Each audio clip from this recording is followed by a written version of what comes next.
الحمدللہ رب العالمین والصلاة والسلام علی نبینا محمد وعلی آلہ وصحبہ اجمعین، اما بعد۔ ذی الحجہ کا مہینہ شروع ہونے کو ہے، اس لیے بہت سے احباب یہ سوال کر رہے ہیں کہ جو جانور ہم قربانی کے دن قربانی کے طور پہ ذبح کریں گے، کیا اس میں ہم عقیقہ کی نیت بھی کر سکتے ہیں؟ تو گزارش یہ ہے کہ اس مسئلے میں کئی ایک علماء کرام کا یہ موقف ہے کہ قربانی کے جانور میں آپ عقیقہ کی نیت بھی کر سکتے ہیں، یعنی کہ ایک جانور اس میں دو نیتیں ہو سکتی ہیں کہ یہ قربانی کے طور پہ بھی ذبح کیا جا رہا ہے اور عقیقہ کے طور پہ بھی ذبح کیا جا رہا ہے۔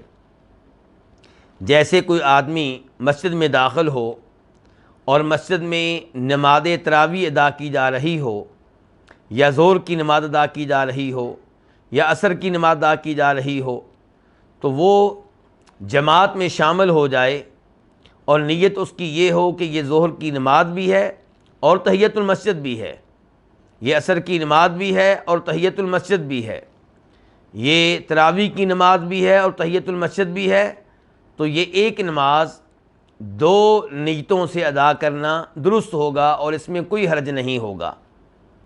تو ایسے ہی ایک نیت سے دو نیتوں سے ایک جانور کو ذبح کرنا درست ہوگا، قربانی کے طور پہ بھی اور عقیقہ کے طور پہ بھی۔ علماء کرام کی دوسری جماعت کا موقف یہ ہے کہ ایسا کرنا درست نہیں ہوگا۔ ایک جانور یا تو قربانی کے طور پہ ذبح کیا جائے یا عقیقہ کے طور پہ ذبح کیا جائے۔ یہ جائز نہیں ہے کہ آپ ایک جانور قربانی کی نیت سے اور عقیقہ کی نیت سے ایک ساتھ ذبح کریں۔ کیوں؟ کس لیے؟ ان علماء کرام کا موقف یہ ہے کہ کچھ اعمال ایسے ہوتے ہیں جو ذاتی طور پہ مقصود ہوتے ہیں۔ اب قربانی ذاتی طور پہ مقصود ہے، عقیقہ ذاتی طور پہ مقصود ہے، یہاں پہ ایک جانور میں دو نیتیں کر لینا درست نہیں ہوگا۔ جہاں تک تعلق تھا نماز کا کہ ایک ہی نماز ظہر کی نیت سے بھی ادا کی گئی اور تحیۃ المسجد کی نیت سے بھی، تو وہاں پہ مسئلے کو سمجھنے کی ضرورت ہے۔ نبی علیہ الصلوۃ والسلام نے یہ ارشاد فرمایا ہے، بخاری شریف کی حدیث ہے کہ جب بھی تم میں سے کوئی مسجد میں آئے فلا یجلس حتی یصلی رکعتین، تو وہ دو رکعتیں ادا کرے بغیر نہ بیٹھے۔ یہاں پہ آپ نے کہا رکعتین، کوئی بھی دو رکعتیں، چاہے وہ دو رکعتیں فرض نماز کی ہوں یا نفل نماز کی ہوں، جماعت کی ہوں یا انفرادی طور پہ ہوں۔ تو یہاں پہ تحیۃ المسجد کی نماز ذاتی طور پہ مقصود نہیں ہے۔ یہاں پہ شریعت کا مقصود یہ ہے کہ آپ مسجد میں نماز پڑھے بغیر نہ بیٹھیں، کوئی نہ کوئی نماز پڑھ کر بیٹھیں۔ اس لیے جب آپ نے ظہر کی نماز پڑھ لی تو وہ ظہر کی بھی ہو گئی، تحیۃ المسجد کی بھی ہو گئی۔ جب آپ نے عصر کی نماز پڑھ لی تو وہ عصر کی بھی ہو گئی، تحیۃ المسجد کی نماز بھی ہو گئی۔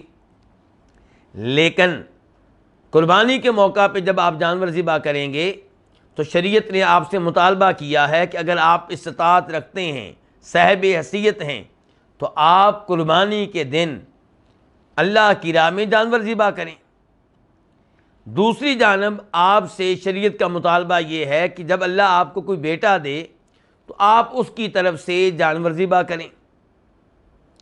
تو یہاں قربانی کے طور پہ جانور ذبح کرنا مقصود ہے، اور وہاں اس لیے کہ اللہ نے آپ کو بیٹا دیا ہے، بیٹے کی طرف سے اللہ کا شکر ادا کرتے ہوئے جانور ذبح کریں۔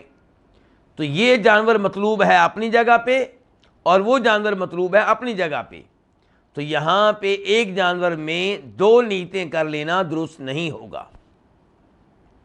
اور یہاں پہ اس امر کی بھی وضاحت کر دوں کہ اگر آپ قربانی کے طور پہ گائے ذبح کر رہے ہیں یا گائے میں حصہ ڈال رہے ہیں، اونٹ ذبح کر رہے ہیں یا اونٹ پہ حصہ ڈال رہے ہیں، تو اس میں عقیقے کی نیت کرنا ایک اور لحاظ سے بھی غیر مناسب ہوگا۔ ایک اور اعتبار سے بھی غیر درست ہوگا۔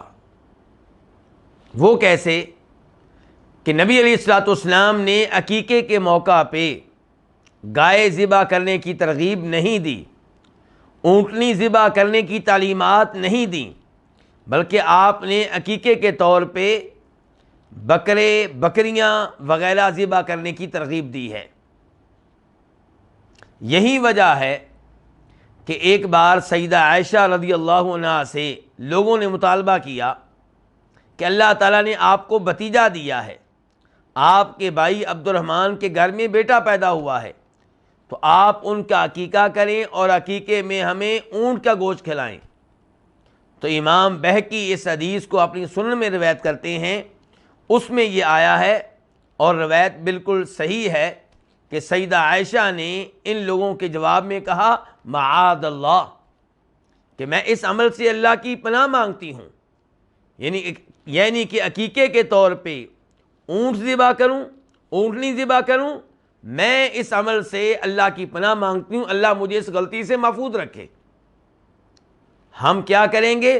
فرمانے لگیں کہ ہم عقیقہ کے طور پہ وہ کچھ کریں گے جس کی تعلیمات نبی علیہ الصلوۃ والسلام نے دی ہیں، 2 بکرے 2 بکریاں۔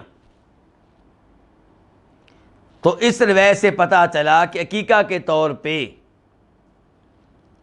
اونٹ ذبح کرنا یا گائے وغیرہ ذبح کرنا یہ مناسب نہیں ہے۔ اس موقع پہ بکرے ذبح کیے جائیں یا مینڈے ذبح کیے جائیں، دمبے ذبح کیے جائیں۔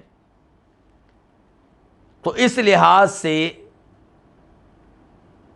اس حدیث کے اعتبار سے، اس روایت کے اعتبار سے یہ وضاحت کرنا چاہوں گا کہ ایک جانور میں 2 نیتیں کر لینے کا سوال تب پیدا ہوگا جب آپ قربانی کے موقع پہ بکرا یا دمبا یا مینڈا ذبح کر رہے ہوں۔ اگر آپ گائے ذبح کر رہے ہیں، اگر آپ اونٹنی ذبح کر رہے ہیں، تب یہ سوال پیدا نہیں ہوگا، کیونکہ عقیقے کے طور پہ اونٹ ذبح کرنا یا گائے وغیرہ ذبح کرنا یہ قرآن و حدیث سے ثابت نہیں ہے۔ اللہ رب العزت سے دعا ہے کہ اللہ تعالی ہمیں یہ عبادات اور یہ نیک اعمال قرآن و حدیث کی تعلیمات کے مطابق سر انجام دینے کی توفیق عنایت فرمائے۔ وصلی اللہ تعالی علی نبینا محمد وعلی آلہ وصحبہ اجمعین۔